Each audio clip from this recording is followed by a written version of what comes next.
দিদি, তুমি আজকেও ঝাল ছাড়া খাবার রান্না করেছো? আমার একদম এরকম রান্না খেতে ভালো লাগে না। ঝাল ছাড়া তো রান্না বান্নায় কোনো মশলা দেওয়ার কোনো মানেই হয় না। রান্না বান্নাতেই ঝাল না দিলে কি কোনো টেস্ট পাওয়া যায়? আমাদের বাড়িতে এরকমই রান্না হয়। তাছাড়া বাবা মায়ের বয়স হচ্ছে, তাই আমি সকলের স্বাস্থ্যের কথা ভেবে ঝাল ছাড়া রান্না বান্না করি। ঝাল খাওয়া স্বাস্থ্যের পক্ষে একদমই ভালো নয়। খাবার ঝাল হলে কেউ আমাদের বাড়িতে খেতেই পারে না।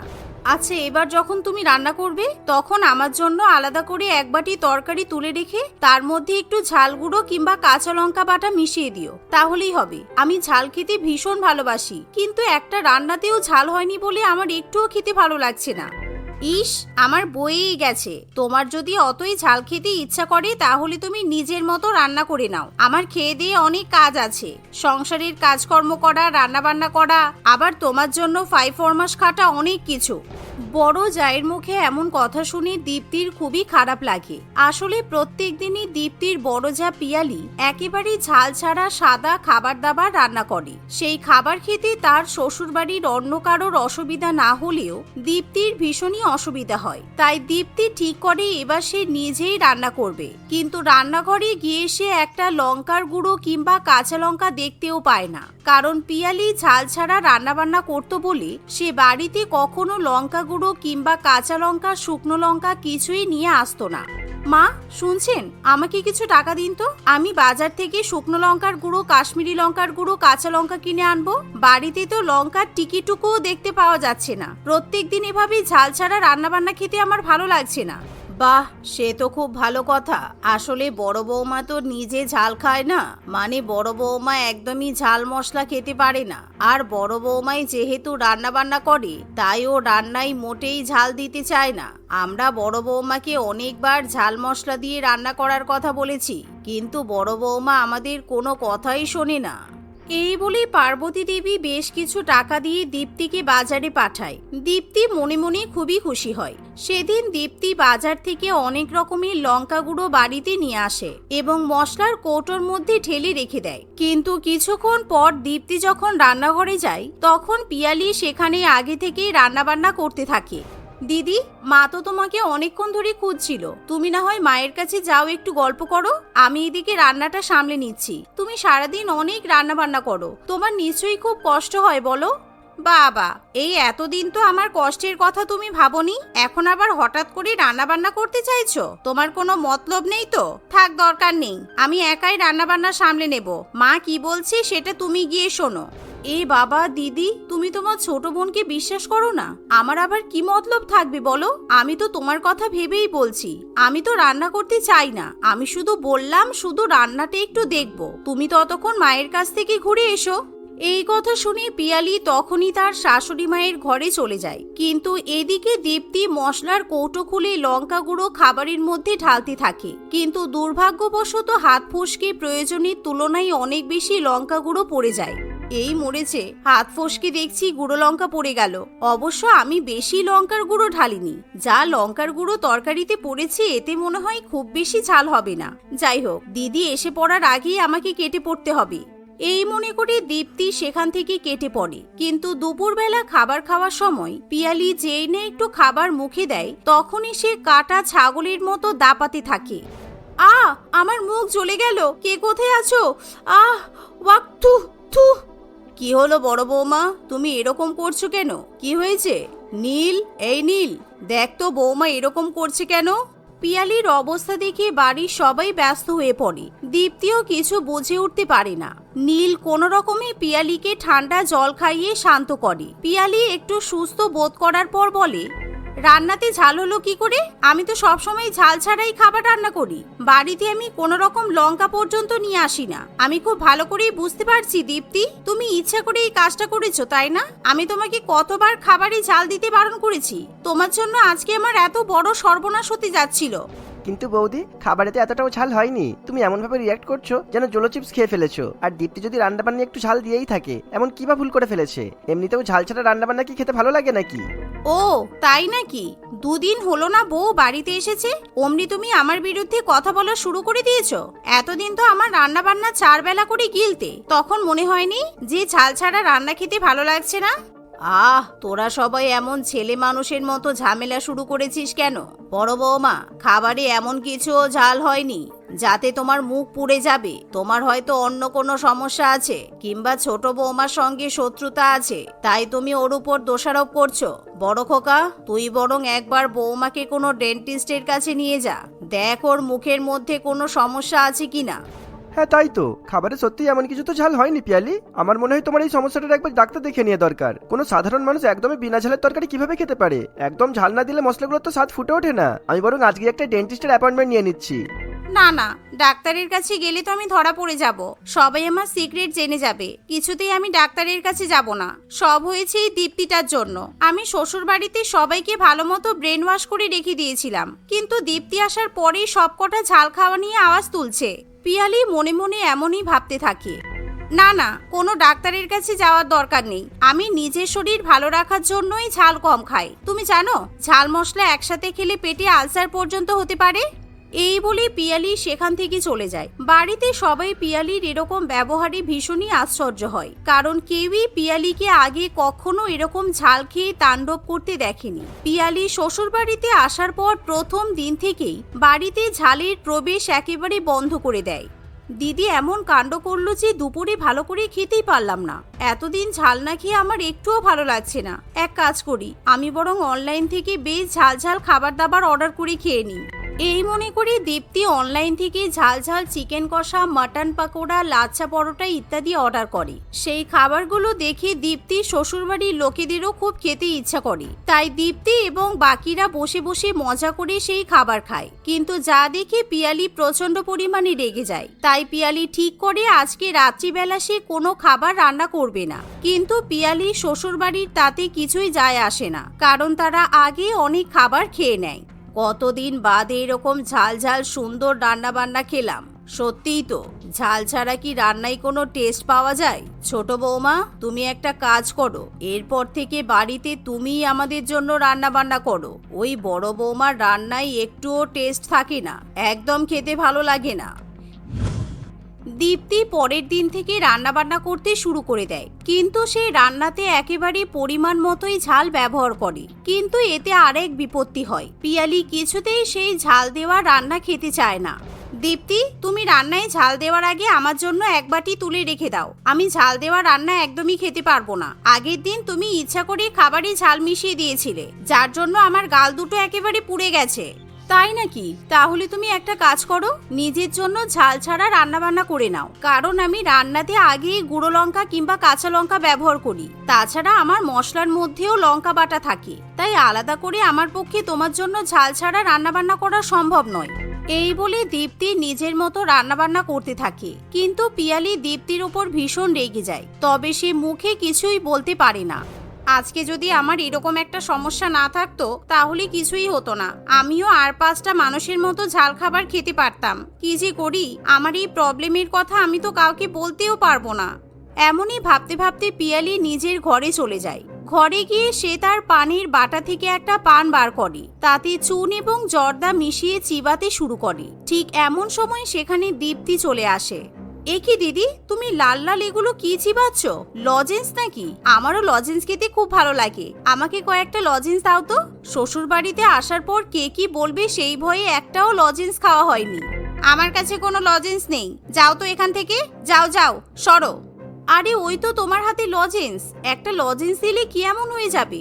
আমি তো তোমার যা হই, তোমার ছোট বোনের মতো, তুমি আমাকে একটা লজেন্স দিতে পারছো না? না, পারছি না। আমি আমার জিনিস কারোর সঙ্গে শেয়ার করতে পছন্দ করি না। বারবার আমার কাছে এসে আমাকে বিরক্ত করো না, যাও এখান থেকে। পিয়ালি এই বলে দীপ্তিকে ঘরের বাইরে বার করে দরজা বন্ধ করে দেয়। এতে দীপ্তির ভীষণই খারাপ লাগে। দেখতে দেখতে এভাবে আরো কিছুদিন কেটে যায়। একদিন বিকালে দীপ্তির বর বিজয় প্রচুর পরিমাণে মাছ, মাংস এবং চিকেন, মাটন কিনে নিয়ে আসে।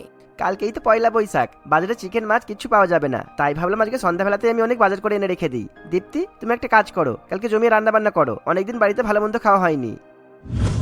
পরের দিন পহেলা বৈশাখ উপলক্ষে Dipti mutton biryani, chicken korma, mutton rezala, fish kabiraji, murg musallam ইত্যাদি রান্নাবান্না করে। দীপ্তি তেল ঝাল মশলা দিয়ে কষিয়ে এত সুন্দর রান্না করে যে পুরো বাড়ি খাবারের গন্ধে ভরে ওঠে। পিয়ালিও নিজের ঘর থেকে সেই খাবারের সুগন্ধ পায়, কিন্তু পিয়ালি যেহেতু ঝাল মশলা ছাড়া সাদা সাদা খাবার রান্না করত, তাই পিয়ালির রান্নাবান্না দিয়ে কখনোই কোনো সুগন্ধ বেরোতো না। দুপুরে খাওয়ার সময়, কি ব্যাপার বড় বৌমা, আজকে পহেলা বৈশাখ, এত ভালো ভালো রান্না তুমি খাবে না? আপনারা তো জানেন মা, আমি এরকম আনহেলদি ঝাল দেওয়া রান্নাবান্না খেতে একদমই পছন্দ করি না। পিয়ালির কথা শুনে কেউ আর তাকে কিছু বলে না। তবে সবার খাওয়া দাওয়া হওয়ার পর পিয়ালি যখন রান্নাঘরে রান্না করতে যায়, তখন সে ফ্রিজে বিরিয়ানি এবং মাটন রেজালা দেখতে পায়, যা দেখে পিয়ালি কিছুতেই লোভ সামলাতে পারে না। দূর, প্রত্যেকদিন এরকম ঝাল ছাড়া রান্না খেতে আমারও তো ভালো লাগে না, কি আর হবে, একটু বিরিয়ানি খেয়েই দেখি। কিন্তু পিয়ালি যেই না বিরিয়ানি এবং মাটন রেজালা মুখে দেয়, তখনই আবার তার মুখ জ্বলতে শুরু করে। পিয়ালির চিৎকার চেঁচেমেচি শুনে বাড়ির লোকজন সেখানে চলে আসে, এমনকি পিয়ালি সাথে সাথে অজ্ঞান হয়ে পড়ে যায়। সবাই মিলে পিয়ালিকে ডাক্তারের কাছে নিয়ে যায়। আপনাদের বৌমা অনেক বছর ধরে পান, জর্দ এবং চুনের নেশা করে, আর ওই সমস্ত নেশা করার ফলে নিজের গালটা নষ্ট করে ফেলেছে একেবারে, আর সেই জন্যই আপনাদের বৌমা একদম ঝাল খেতে পারে না। বড় বৌমা, তুমি আবার নেশা করো? ছিছি, আমরা তো এই কথা আগে কখনোই জানতাম না। এমন সময় সবার সামনে পিয়ালির মাথা একেবারে নত হয়ে যায়, কারণ পিয়ালি সত্যিই জর্দা চুনের নেশা করত, যার ফলে পিয়ালি কখনোই ঝাল খাবার খেতে পারত না। দেখুন ম্যাডাম, আপনাকে একটা কথা পরিষ্কার করে জানিয়ে দিই, আপনি যদি ওই সমস্ত নেশা না ছাড়েন, তাহলে হয়তো আর কয়েক বছর বাদে আপনি কথাও বলতে পারবেন না। খাবার দাবার খাওয়া তো অনেক দূরের কথা, বুঝেছেন? না না, আমি আর নেশা করব না, কিন্তু আমি কিছুতেই এই নেশা ছাড়তেও তো পারছি না। আমারও ঝাল মশলা দেওয়া ভালো মন্দ খাবার খেতে ইচ্ছে করে, তবে আমি কথা দিচ্ছি, আমি আজকের পর থেকে আর কখনো চুন জর্দার নেশা করব না। ডাক্তারবাবু পিয়ালিকে কিছু ওষুধ দেয়, যাতে পিয়ালি নিজে থেকে নেশা ছেড়ে দিতে পারে। কয়েক মাসের মধ্যে পিয়ালি আবার সুস্থ স্বাভাবিক হয়ে ওঠে। এখন সে খুব বেশি ঝাল না খেলেও সামান্য ঝাল দেওয়া খাবার খেতেই পারে। হরিণহাটা গ্রামটি ছিল খুবই ছোট। সেখানে সবকিছুর ব্যবস্থা থাকলেও বিদ্যুৎ ছিল না, তাই গ্রামের সকলেই সন্ধেবেলা তাড়াতাড়ি ঘুমিয়ে পড়ত। এমনই সেদিন সন্ধেবেলা গ্রামের সকলেই ঘুমিয়ে পড়েছিল। তখন, মা, আমাদের এটা করা উচিত হচ্ছে না তো, মানে আমরা যদি ধরা পড়ি তাহলে কি হবে? এই তুই চুপ কর তো, তুই যা ভয় করছিস শেষ পর্যন্ত তোর জন্যই ধরা পড়ে যাব। আর শোন, আমি ভালো করে খোঁজ খবর নিয়েছি, এই গ্রামে সন্ধে 7টা বাজলে কেউ জেগে থাকে না, সবাই ঘুমিয়ে পড়ে। আর এখন তো 12টা বাজে, এদের সবার একটা করে ঘুম হয়ে গেছে। তবে চলুন। কিন্তু মা, আমি বাড়ির ভিতরে ঢুকবো না। আর জানেন তো, লোকের বাড়িতে ঢুকলে আমার খুব ভয় লাগে, যদি ধরা পড়ে যায় আপনি তো তখন ছুটে পালাবেন, শেষে সকলে মিলে আমাকে ধরে পিটবে। হ্যাঁ, তুই চেঁচিয়ে চেঁচিয়ে সবাইকে বলে দে যে আমরা এখানে বাচ্চা চুরি করতে এসেছি। শোন, চুরি করতে এলে এত বকবক করলে হয় না, চুপি চুপি করতে হয়। এখন মুখটা বন্ধ রেখে আমার পেছন পেছন আয়। আসলে তারা বউ শাশুড়ি মিলে ওই গ্রামে বাচ্চা চুরি করতে এসেছিল। তারা সুযোগ বুঝে সুজাতার বাড়ির দরজা খোলা দেখে সুজাতার বাড়ির মধ্যে ঢোকে। সুজাতা তখন গভীর ঘুমে আচ্ছন্ন ছিল। তার 1 মাসের বাচ্চা সন্টু তার পাশেই শুয়েছিল। সুযোগ বুঝে বিলকিস ঘুমন্ত বাচ্চাটিকে তার কোলের কাছ থেকে তুলে নেয় এবং কেউ জেগে ওঠার আগেই তারা সেখান থেকে পালিয়ে যায়। তারা বাচ্চাটিকে নিয়ে দৌড়াতে থাকে। মা, আপনি আস্তে দৌড়ান, আমি আর ছুটতে পারছি না তো। আস্তে আস্তে। তোর আস্তে হাঁটতে ইচ্ছে করছে নাকি ওখানে ঘুমাতে ইচ্ছে করছে তুই বোঝ। আমি এখন গেলাম এখান থেকে, যদি বাচ্চাটি জেগে যায় আর কাঁদতে শুরু করে তাহলে আমরা ফেঁসে যাব। এই আমি গেলাম। এই বলে বিলকিস নিমেষের মধ্যেই সেখান থেকে পালিয়ে যায়। এটা দেখে শালিনীও আর দাঁড়িয়ে না থেকে সেখান থেকে পালায়। এদিকে সুজাতা, অর্থাৎ যার বাচ্চা চুরি হয়েছে, সে এই বিষয়ে কিছুই জানতো না। সকালে ঘুম থেকে উঠে সে যখন তার বাচ্চাকে খুঁজে পায় না, তখন সে চেঁচামেচি করা শুরু করে। বাবা, মা, সন্টুর বাবা, এদিকে এসো, দেখো আমার সন্টুকে খুঁজে পাচ্ছি না আমি। হে ঈশ্বর, এ কি হলো আমার সন্টুর সঙ্গে? আমি এখন আমার সন্টুকে কোথায় পাবো? মনে হয় আমার সন্টুকে কেউ চুরি করে নিয়ে পালিয়েছে। না না, সুজাতা বাচ্চা চুরি করতে যাবে কেন? বাড়িতে তো আরো অনেক দামি দামি জিনিস আছে, সেগুলো ছেড়ে চোর আমাদের বাচ্চাকেই বা নিতে যাবে কেন? আমি ওই জন্যই বলেছিলাম যে তোরা ঘুমানোর আগে দরজা বন্ধ করে ঘুমা, আমার কথা কেই বা শোনে? নাও এবার যেমন তেমন। উফ বাবা, এত গরমে দরজা জানালা বন্ধ করে ঘুমানো অসম্ভব। আর এরকম তো আমাদের গ্রামে আগে কখনোই হয়নি। তুমি আশেপাশের বাড়িতে খোঁজ করো, আমি প্রধানবাবুকে ব্যাপারটা জানিয়ে আসছি। সুজাতার পরিবারের সকলেই আশেপাশের বাড়িতে খোঁজাখুঁজি করে, কিন্তু তারা তাদের সন্টুকে কোথাও খুঁজে পায় না। বাচ্চা চুরির খবরটি দ্রুত সারা গ্রামে ছড়িয়ে পড়ে। শেষ পর্যন্ত প্রধানবাবু খবরটি পেয়ে গ্রামে আসে। তিনি সকলকে রাতে নিজের নিজের বাড়ির দরজা এবং জানালা বন্ধ করে ঘুমানোর নির্দেশ দেন। সেদিন থেকে প্রধানবাবুর নির্দেশ মেনে সকলেই যে যার বাড়ির দরজা বন্ধ করে ঘুমাতে যায়। শুধু যাদের বাড়িতে ছোট বাচ্চা ছিল তারাই নয়, যাদের বাড়িতে বাচ্চা ছিল না তারাও দরজা বন্ধ করে ঘুমিয়েছিল। এমনই সময় রূপা তার বাচ্চার কান্নার আওয়াজ পেয়ে ঘুম ভাঙে। হে ঈশ্বর, এই বাচ্চাটাও রাতের বেলা এত কাঁদে যে আমাকে ঘুমাতেই দেয় না। দূর, আমার ভালো লাগে না। এই তুই চুপ করবি নাকি মার খাবি? এক্ষুনি পিঠে চড় বসিয়ে দেব। এই যে রূপা, এত রাতে মিঠু এরকম কাঁদছে কেন? ওর কি খিদে লেগেছে নাকি? হ্যাঁ, খিদে লেগেছে, তবে মারের খিদে। পিঠে দুঘা পড়লে এমনি ঘুম চলে আসবে। এই ছেলেটা আমাকে সারা রাত ঘুমাতে দেয় না, শুধু বিরক্ত করে। মা হওয়া এত সহজ নয় বুঝলে, অনেক কষ্ট করতে হয়, সারা রাত জাগতে হয়। এখন ছেলের উপরে রাগ না করে ও কি চাইছে দেখো। ওর মনে হয় গরমে ঘুমাতে কষ্ট হচ্ছে। হ্যাঁ সত্যিই তো, এ তো দেখছি ঘামে ভিজে যাচ্ছে। আমার মনে হয় এই জন্যই ও ঘুমাতে পারছে না। এই ঘরের মধ্যে যা গরম, আমি এক কাজ করি, একে বরং বারান্দায় নিয়ে যাই। রূপা বাচ্চাটিকে বারান্দায় নিয়ে যাওয়া মাত্রই সেখানকার ঠান্ডা হাওয়া পেয়ে বাচ্চাটি চুপ করে যায়। তখন রূপা বাচ্চাটিকে নিয়ে ওখানেই রাখা একটি চেয়ারে বসে তাকে ঘুম পাড়াতে থাকে। এদিকে বিলকিস ও শালিনী সেদিনও সেই গ্রামে বাচ্চা চুরি করতে এসেছিল, কিন্তু তারা গ্রামের সকলের বাড়ির দরজা জানালা বন্ধ দিয়ে চিন্তায় পড়ে। মা, আজকে মনে হয় আমাদের কাজ সম্পূর্ণ হবে না। আমরা তো অনেক বাড়িতেই ঘুরলাম, কিন্তু সব বাড়িরই তো দরজা জানালা বন্ধ আছে। হ্যাঁ, আমার তো মনে হয় এখন সবাই সতর্ক হয়ে গেছে, কিন্তু এরকম হলে তো আমাদের চলবে না। আমাদের তো বাচ্চা লাগবেই। চল, আমরা আরেকটু খুঁজে দেখি, কোনো না কোনো বাড়ির দরজা তো খোলা পাবোই। এভাবেই তারা আরো খোঁজাখুঁজি করতে থাকে। শেষ পর্যন্ত তারা রূপাকে বারান্দায় বসে থাকতে দেখে। প্রথমে তারা রূপাকে দেখে ভয় পেয়ে যায়, কিন্তু পরে কাছে গিয়ে দেখে রূপা গভীর ঘুমে আচ্ছন্ন। সেই সুযোগ বুঝে তারা রূপার কাছ থেকে তার বাচ্চাটিকে চুরি করে নিয়ে সেখান থেকে পালিয়ে যায়। পরের দিন সকালে গ্রামে আবার তোলপাড় শুরু হয় এবং সবাই রূপাকে দোষারোপ করতে থাকে, কারণ সে সবকিছু জানা সত্ত্বেই বাইরে ঘুমাচ্ছিল। তোমরা চুপ করো, তোমরা এমন করে বলছো যেন আমি ইচ্ছা করে আমার বাচ্চাটাকে চোরের হাতে তুলে দিয়েছি। এখন তোমরা চোরকে না ধরে আমাকেই দোষারোপ করছো। হ্যাঁ, তুমি ঠিকই বলেছো রূপাদি। এমন কি কোনো মা আছে যে তার বাচ্চাকে ছেড়ে থাকতে পারবে? এখন এটা কিভাবে বুঝবে? যার বাচ্চা চুরি হয়েছে সেই এই ব্যথা বুঝতে পারবে। কিন্তু আমি করলে কি বা করব? চোর তো গভীর রাত্রে সকলে ঘুমিয়ে যাওয়ার পর চুরি করেছে, আমরা তাকে কিভাবেই বা ধরবো? কাউকে কিছুই করতে হবে না। চোরকে কিভাবে ধরতে হয় সেটা আমি ভালোভাবেই জানি, আর ধরতে পারলে আমার ছেলে চুরি করার শাস্তি আমি ওকে নিজের হাতে দেব। রূপার কথা শুনে সকলেই যে যার বাড়ি চলে যায়। পরের দিন রাত্রিবেলা রূপা বাড়ির বাইরে একটি বাচ্চার বিছানা করে রাখে এবং সে রাত জেগে পাহারা দিতে থাকে। প্রতিদিনের মতো সেদিনও বিলকিস এবং শালিনী বাচ্চা চুরি করতে আসে। চল তাড়াতাড়ি চল, আজই এই গ্রামে বাচ্চা চুরির শেষ দিন। কাল যে বাড়িতে আমরা বাচ্চা চুরি করেছিলাম, শুনেছি ওই পাশের বাড়িতেই একটা বাচ্চা আছে। কিন্তু মা, একই জায়গায় আমাদের পরপর যাওয়া কি ঠিক হবে? মানে এর আগেও তো আমরা দুবার এই গ্রাম থেকে বাচ্চা চুরি করেছি। তুই একটু চুপ কর। তুই যেভাবে বলছিস যেন আমি আমার জন্য করছি। তুই জানিস না আমাদের উদ্দেশ্য কি? আমাদের উদ্দেশ্য এখনো সাধন হয়নি, আমাদের তো যেতেই হবে। প্রতিবারের মতো সেবারও শালিনী খুব ভয় পাচ্ছিল। তারা সেখানে গিয়ে দেখে রূপার পাশের বাড়িতে বাচ্চাটিকে রাখা আছে। তখন তারা আর দেরি না করে বাচ্চাটিকে সেখান থেকে চুরি করতে যায়।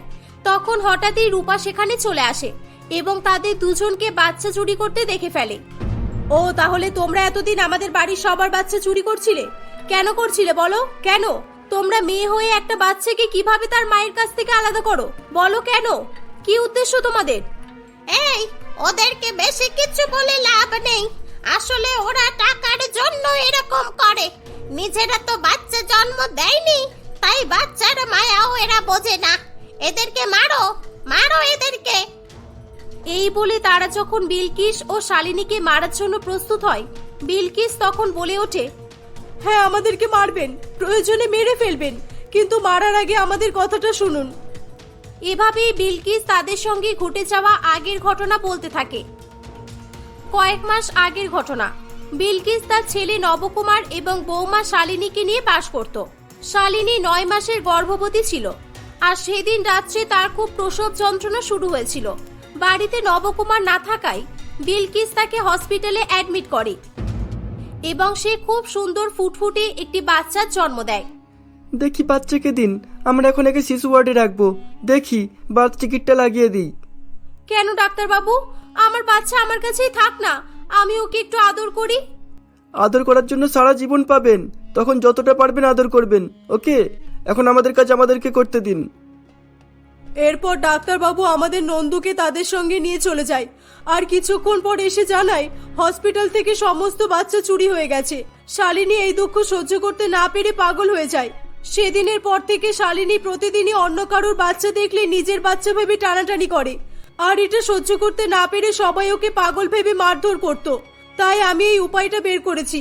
আমি প্রতিদিন একটি করে বাচ্চা নিয়ে এসে ওর কোলে দিই, আর কয়েকদিন পর তাকে তার মায়ের কাছে ফিরিয়ে দিই, আর আবার অন্য বাচ্চা চুরি করে নিয়ে যাই। এই বলে বিলকিস খুব কান্নাকাটি করতে থাকে। আসলে বাচ্চার দুঃখে শুধু শালিনীই নয়, তার শাশুড়ি মাও মানসিকভাবে ভারসাম্যহীন হয়ে পড়েছিল। এটা সে না বলতে পারলেও গ্রামের সকলেই সেটা বুঝতে পারছিল, তাই তারা তাদেরকে আর না মেরে ছেড়ে দেয়। গ্রামের কয়েকজন মিলে তাদেরকে নিয়ে দোলনের বাড়িতে যায়। আসলে দোলনের 5টা বাচ্চা রেখে তার স্বামী মারা গিয়েছিল, আর সে একা খেটে তার বাচ্চাদের মানুষ করতে পারছিল না। তাই গ্রামের লোকেরা মিলে দোলনের কাছ থেকে একটি বাচ্চা তাদের দিয়ে দেয়। বাচ্চাটি পেয়ে তারা খুবই খুশি হয় এবং আনন্দের সঙ্গে তারা তাদের বাড়িতে ফিরে যায়। তাদের বাড়িতে নবকুমারও কাছ থেকে এসে তাদের অপেক্ষা করছিল। সমস্ত ঘটনা শোনার পর সেও দুঃখ প্রকাশ করে, কিন্তু আবারও একটা বাচ্চাকে পেয়ে সেও খুব খুশি হয়। তারা সবাই মিলে বাচ্চাটিকে নিয়ে হাসি খুশি বসবাস করতে থাকে।